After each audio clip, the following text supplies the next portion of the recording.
Dans l'évangile de Jésus-Christ selon saint Jean. En ce temps-là, Jésus leva les yeux au ciel et dit : Père, l'heure est venue, glorifie ton Fils, afin que le Fils te glorifie. Ainsi, comme tu lui as donné pouvoir sur tout être de chair, il donnera la vie éternelle à tous ceux que tu lui as donnés. Or, la vie éternelle, c'est qu'ils te connaissent, toi le seul vrai Dieu, et celui que tu as envoyé, Jésus-Christ. Moi, je t'ai glorifié sur la terre en accomplissant l'œuvre que tu m'avais donnée à faire. Et maintenant, glorifie-moi auprès de toi, Père, de la gloire que j'avais auprès de toi avant que le monde existe. J'ai manifesté ton nom aux hommes que tu as pris dans le monde pour me les donner. Ils étaient à toi, tu me les as donnés, et ils ont gardé ta parole. Maintenant, ils ont reconnu que tout ce que tu m'as donné vient de toi, car je leur ai donné les paroles que tu m'avais données. Ils les ont reçues. Ils ont vraiment reconnu que je suis sorti de toi, et ils ont cru que tu m'as envoyé. Moi, je prie pour eux. Ce n'est pas pour le monde que je prie, mais pour ceux que tu m'as donnés, car ils sont à toi. Tout ce qui est à moi est à toi, et ce qui est à toi est à moi. Et moi je suis glorifié en eux. Désormais je ne suis plus de ce monde. Eux, ils sont dans le monde, et moi, je viens vers toi.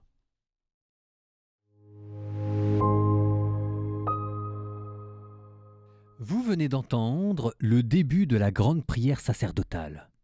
En ce temps-là, Jésus leva les yeux au ciel et dit : Père, l'heure est venue. Donc, c'est dans Jean 17. Je pense qu'aujourd'hui, ce qu'on va faire, c'est que je vais simplement vous introduire cette grande prière sacerdotale, vous dire où on est, à quoi elle correspond. Parce qu'en fait, on va la retrouver cette semaine. On va la retrouver mardi, mercredi et jeudi. Donc, on va prendre notre temps pour bien la décomposer, le mardi, le mercredi et le jeudi. Là, je vous fais une sorte de grande introduction générale. Prière sacerdotale, elle est très importante parce que ici, en ce moment, vous êtes à la fin du dernier discours. Qui dit dernier discours dit quand même le testament spirituel de Jésus, ce sont ses dernières paroles. Et donc si jamais vous êtes au dernier discours, c'est en fait la dernière grande prière de Jésus. Donc elle est hyper importante. Si vous voulez, Jésus nous a laissé deux modèles de la prière. Dans les synoptiques, il nous a laissé le Notre Père que nous lisons, mais souvent on oublie qu'il y a un autre modèle de la prière, et cette fois-ci c'est la prière de Jésus. Le Notre Père, c'est la prière que Jésus nous a apprise. Et puis ensuite, il y a la prière que Jésus lui-même a adressée au Père, et cette fois-ci, on plonge dedans. Elle est hyper importante. C'est le testament qui est censé résumer tous les autres, et c'est cette prière-là que Jésus va accomplir en ressuscitant. C'est pour cette prière qu'il s'est fait crucifier. C'est pour pouvoir présenter cette prière au Père qu'il a accepté de souffrir dans sa chair et de mourir sur une croix. Et c'est, alors simplement, quand il va être crucifié, il va être pris dans la souffrance, donc ça va être un peu compliqué dans sa tête, les choses vont se brouiller, donc il n'aura plus la liberté de penser, il n'aura plus la liberté de dire ce qu'il veut calmement avec tout ce qu'il a sur le cœur. Donc en fait, cette prière, il a dit avant, mais de la même manière que le sens profond de la croix vous est donné par la scène, la prière que Jésus adresse au Père sur la croix vous est donnée par ce que vous venez d'entendre. Alors ici, c'est juste le début.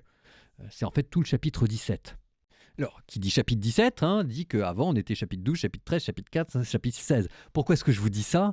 Parce qu'on était dans le dernier discours et que cette fois-ci, c'est le discours qui culmine. Normalement, quand vous parlez à quelqu'un, il y a un début, il y a une fin, puis vous arrêtez. Jésus ici, c'est assez curieux, ne renvoie pas les disciples, il dit pas « bon, j'ai dit ce que j'avais à dire, fin du discours ». Il termine son discours en parlant non plus aux disciples, mais en parlant au Père. Et tous les thèmes qui étaient présents dans le discours d'adieu, cette fois-ci, il va les reprendre sous la forme d'une prière, et ça vous permet de comprendre la relation intratrinitaire. Là, vous êtes introduit dans le dialogue du Fils avec le Père. Alors, on appelle ça la prière sacerdotale. Alors, sacerdotale, ça fait une sorte de mot un peu bizarre, un peu compliqué. On se dit, c'est compliqué cette affaire. Non, c'est très simple. Sacerdos, ça veut dire prêtre. C'est-à-dire que c'est Jésus qui prie en tant que prêtre. Ça veut dire, tout simplement, il va offrir un sacrifice. Il va offrir un sacrifice pour que soient accomplies certaines choses, et que c'est certaines choses qui doivent être accomplies, c'est ce que vous venez d'entendre. C'est pour ça que ça s'appelle une prière sacerdotale. C'est un peu quand les gens viennent me voir pour la messe et puis ils me disent « J'aimerais bien, mon Père, que le sacrifice de la messe aujourd'hui soit offert pour pour la santé de mon couple, tout ce que vous voulez qu'il peut y avoir comme intention de prière. Bon, bah, quand les gens viennent me voir pour faire une offrande de messe, c'est entre guillemets une prière sacerdotale. Et ici, ben, c'est l'intention avec laquelle Jésus va s'offrir en sacrifice, en tant que grand prêtre, prière sacerdotale. Il offre sa mission. Et il offre sa mission en consacrant ses disciples et en intercédant pour l'Église entière. Il se présente comme prêtre, c'est-à-dire qu'il présente son offrande à Dieu, il sanctifie en sacrifiant sa vie et il la remet au Père. Alors ici, maintenant, vous avez juste entendu les premiers versets. On va continuer de les entendre tout au long de la semaine. Vous notez qu'il y a 3 grandes étapes. Moi, je pense que ce qui serait bien aujourd'hui, parce que c'est quand même pas rien, quoi. C'est la dernière prière de Jésus et on la lit jamais. Bah, aujourd'hui, vous prenez un évangile, c'est l'évangile selon Saint Jean, c'est un chapitre. Un chapitre, c'est 3 pages, 2 pages. Voilà, donc ça se fait en 5 minutes. Et lisez le chapitre 17 et essayez de recevoir 3 cercles concentriques, parce que ça va toujours en se rapprochant. C'est Jésus qui prie pour lui-même au début, c'est les 5 premiers versets. Il prie pour sa glorification. Ensuite, on élargit un petit peu le cercle. Il prie pour les disciples présents, ça c'est les versets 6 à 19. Et ensuite, il prie pour les croyants futurs, 20-26. C'est comme ça que vous passez du Fils aux apôtres et des apôtres à l'Église universelle. Et vous essayez de voir au fur et à mesure qu'on élargit le cercle la progression. La gloire au début, ça c'est la gloire du Fils, qui passe avec la consécration des disciples pour ensuite arriver jusque dans l'unité de tout ce beau monde et dans la communion éternelle. Des disciples avec les croyants, des croyants avec Jésus et de Jésus avec le Père. Essayez de le méditer.